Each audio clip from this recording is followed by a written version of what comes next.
He's got a lot of hard work to do today, but I think the signs are encouraging. Well, they were, but they're not anymore, Macca. That has come back in from Mitchell Johnson. He's got an inside edge, has Matthew Sinclair, and Johnson has cleaned him up. It's rattled into the off stump. Oh, well, that is, first of all, a brilliant delivery from Mitchell Johnson. That has swung back in. He just does this on freak occasions, really. I mean, he's not renowned for swinging the ball back into the right-hander, but that's what he's done on that occasion. He tried to squeeze down on it, and to be perfectly honest, he was just outdone by Mitchell Johnson on that occasion, Matthew Sinclair. He's on his way. It's 30 for 2. Not something you would associate with Australia. One thing that you would say is, while they play positively, that they often really, really value their wickets, because they know someone is waiting to take their place if they don't get it right, who probably will succeed. Edge, and Ricky Ponting doesn't drop him. And now all of a sudden that bottom line reads very poorly for New Zealand. They have batted like superstars at times, but still they trail by 38 and they're into the tail. He's threatened with pace through this whole innings, and once again he deserves a wicket. Brendan McCullum very, very disappointed, and Ricky Ponting, after everything that happened, was never going to drop that. McCullum out for 5, 193 for 6.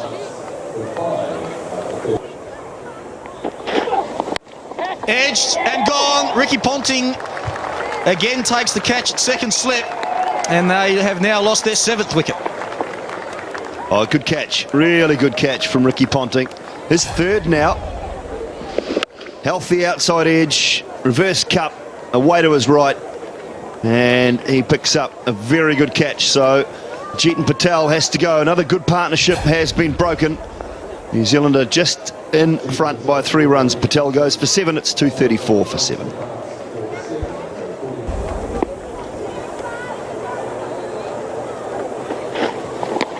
Oh, edge and straight through to Brad Haddon, and that is the end for Brentar now. Good piece of bowling by Mitchell Johnson, and a good wee innings has come to an end.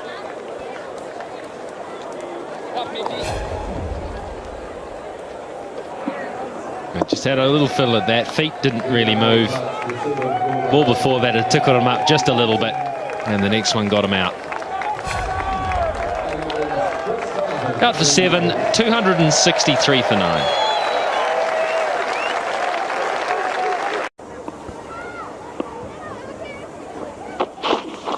Oh, there he goes, straight through him, Mitchell Johnson. Well, he's got into his head and he's gone straight through him onto the stumps.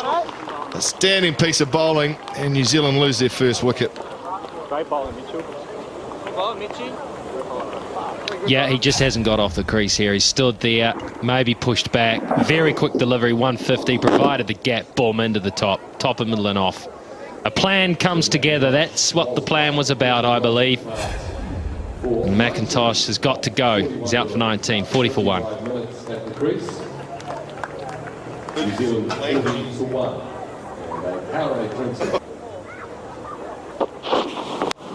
Edged and gone. Watling playing a drive outside the off stump, gets a little feather, and Mitchell Johnson gets his 2nd. Yes, he does, and just a touch of that away swing that you mentioned, Bluey. Shiny side on the outside, and this ball has just tailed away a touch. BJ Watling, an expansive shot, an expansive drive. Maybe just a hint of scrambled seam, and it's just decked away a little bit. Brad Haddon does the rest. Johnson, a double blow for him. He's picked up both openers. Watling has got to go for 24, and it's 53 for 2. Edge gone. So the plans come together, and Mitchell Johnson, who has been so impressive in this test match, gets the prize wicket of Ross Taylor. Well, it's another wicket for Mitchell Johnson, caught behind. So often he gets the little outside edge, and that's exactly what's happened there. Just in that area where Ross Taylor didn't know whether he had to play it or not, and he did. And unfortunately for New Zealand, their main man has got to go, and it's 107 for 3. 42 deliveries.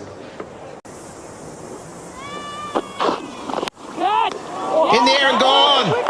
Ricky Ponting takes an absolute screamer. That was flying. And it's the end of Guptill. Well, the Australians' catching hasn't been great this test match, but nothing wrong with Ricky Ponting's. He's now taken a lot of catches there at second slip off the toe, and I don't reckon he saw it that well either. But it went in, and another nail in the coffin for New Zealand. They have now lost their 8th wicket for 273. Guptill out for 58.